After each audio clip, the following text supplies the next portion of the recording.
देशभरात लोकसभा निवडणुकांचे पडघम वाजू लागले आहेत. निवडणूक अवघ्या काही दिवसांवर येऊन ठेपली आहे. अशातच ऐन निवडणुकीत अजित पवार राष्ट्रवादी गटात इनकमिंग सुरू आहे. रायगड जिल्ह्यातील दिघी येथे महिला व बालविकास मंत्री नामदार आदिती वर्धा तटकरे यांच्या उपस्थितीमध्ये आई एकविरा ओली सुकी मच्छी विक्रेता महिला सामाजिक संस्था येथील कोळी समाजातील महिलांनी अजित पवार राष्ट्रवादी काँग्रेस पक्षामध्ये प्रवेश केला आहे. आदितीताई तटकरे यांनी सर्व महिलांचे पक्षात आनंदाने स्वागत केले.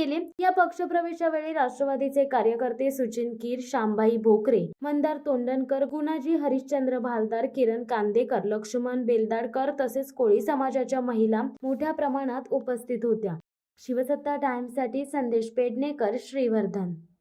दे धडक बेधडक वृत्त देणाऱ्या आपल्या शिवसत्ता टाइम्स न्यूज चॅनलला लाल बटन दाबून सबस्क्राईब करा आणि बेल आयकॉनला क्लिक करायला विसरू नका.